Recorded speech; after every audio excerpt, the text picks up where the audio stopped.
Man United fans, tranquilo, calma. We've been here before, right?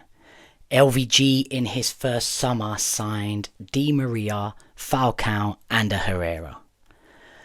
Oli in his last summer, after finishing second, I believe, signed Varane, Sancho, Cristiano Ronaldo, right?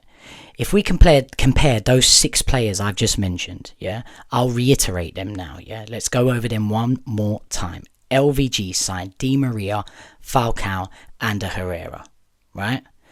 Oli in one summer signed Varane, Sancho, Cristiano Ronaldo. We've been here before.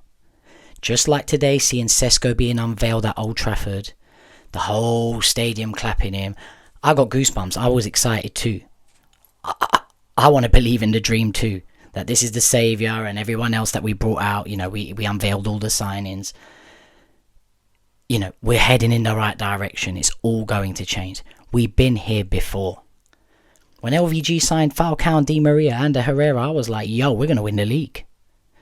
When Oli signed Ronaldo, Varane, Sancho, yo, we're going to win the league. Right? We all know how that turned out.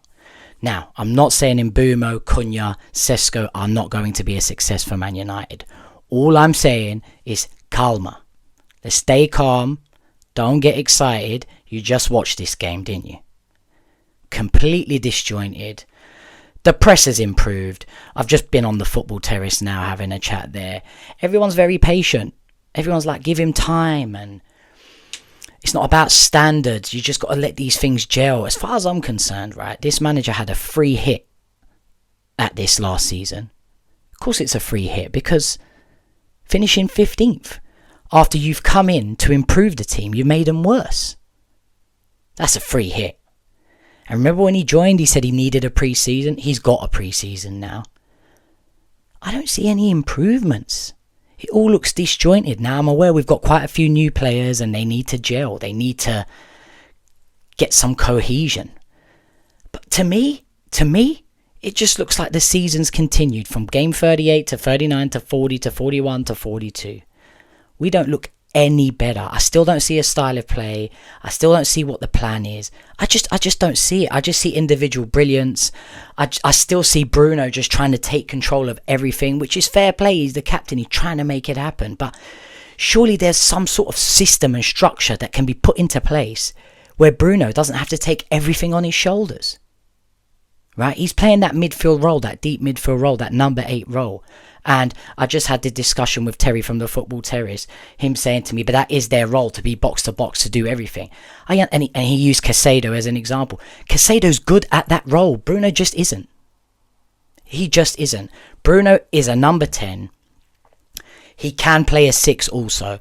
But that 8, trying to be box to box, trying to do everything, it's just all over the place when he does it and it's disjointed. But I'm not here blaming Bruno. I made this point. Bruno's been our light and shining armour since he's joined. Without Bruno, we've had no smiles, no special moments. So it's not digging out Bruno. It's just saying that this just isn't working. Amorim's not putting this together for me. I just don't see it.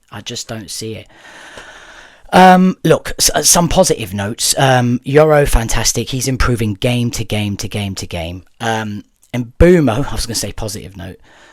Back to this point, Mbeumo doesn't look fit, right? A few times we were hitting it over the top, asking a lot of him.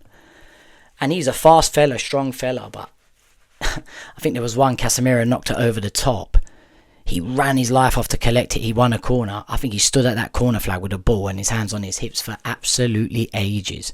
You've seen that picture that people have edited of his belly out. He does look a little bit out of shape. Like, I'm not saying visually, physically. I'm talking about fitness-wise. There's a reason Amorim keeps taking him off. You know what I mean? De Gea, right? Made some incredible saves and just reminded us why we loved him, why he was such a great goalkeeper, and why he's the last player that we had that won a Premier League. You know, he just reminded us. He made some amazing saves. I'd take him back.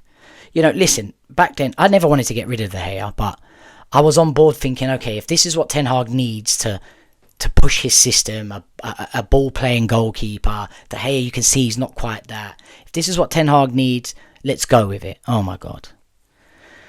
Just absolutely mental. I don't know, no Højlund involved, which looks like that means we're getting rid of him. I don't know. We shall see. Mount, to be fair to him, he was playing false nine. He's not a false nine, but this is the positive of the day. The pressing was much better, much more energy from Mount, Cunha and Bumo. You can see they're just running as a team. That is the only thing I'd say that I've seen a difference with and an improvement on. And Mount, fair play to him, he's running like a headless chicken. He's a very fit guy, fast, strong, he's tenacious. But maybe this is why he's injured. His body just cannot keep up with that level of output. Maybe that's as simple as it is. His body cannot keep up with that level of output.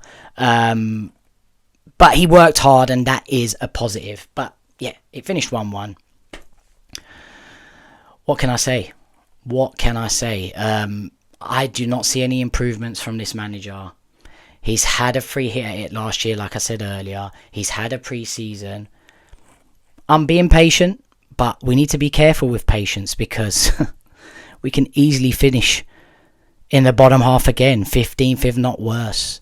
We have to back the manager. They've supported him. They've given him his players. There should be more players on its way. I'm just worried. I'm worried. I don't see it being put together. I don't see where this system is being put together. I don't see any patterns of play.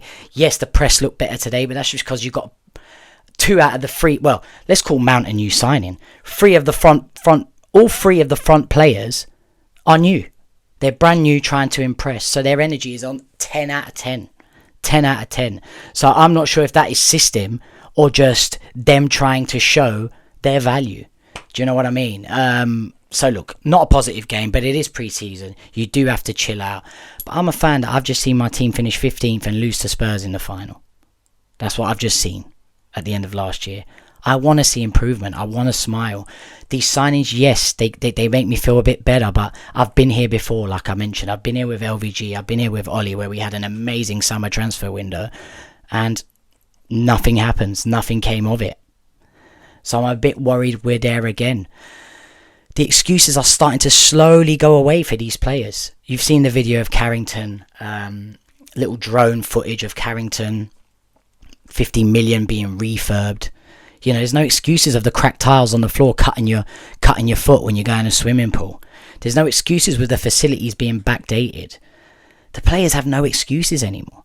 The manager also, you know, none of the managers before him had this. I mean, Ten Hag had support with players, but I mean, Carrington being changed. Whatever player you want, we're going to get. They seem to be getting his first choices here. Maybe not on the striker, we're not sure. All along, maybe we're going for Seško, who knows? We have been linked with Seško for a long time, even Ten Hag days. But for me, Mbumo's his first choice, Cunha's his first choice. He's been getting his first choices, which a lot of other managers have not got. Dorgu, definitely his signing also. So this manager has been given all the tools. He's now got a new training ground, new facility. The excuses are slowly starting to drift away. It needs to improve. It needs to improve. I want to finish this video on a bit of a controversial thing I said in the last video, and that was give Anthony another chance. He's not in the team again. And I just want to pop up on the screen a few of the comments that I got. I thought I was going to get absolutely slaughtered for it. Dallo came on again today, and my argument was like, Ahmad, he was okay today. He was a bit wasteful in the final third.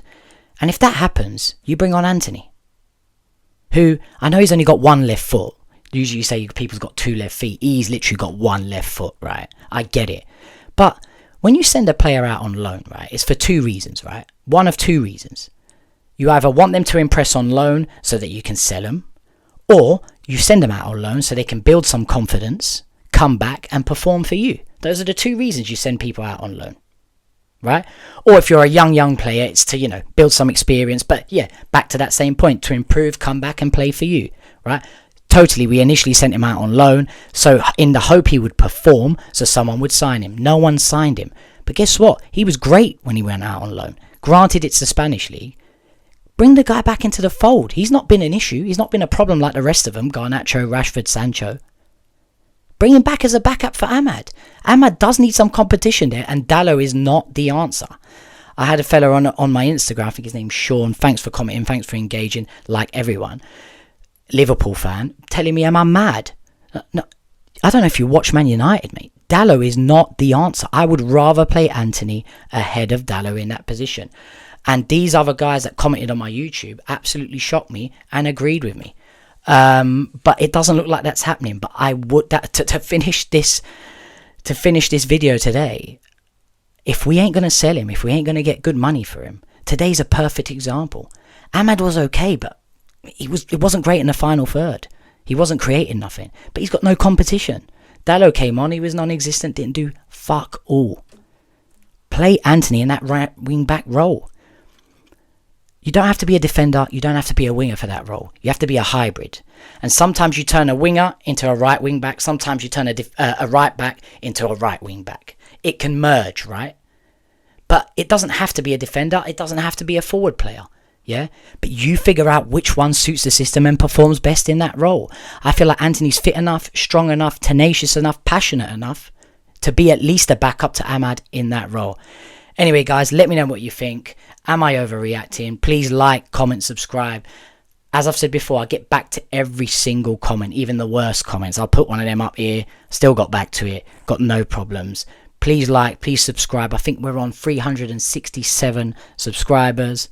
Mate, unbelievable. When I first started this, I was happy to get to 50. You remember, I said I was going to buy that light over there when I got to 50, and now I'm on 367. So thank you so much. Please keep supporting. I will catch you on the next video. Boom.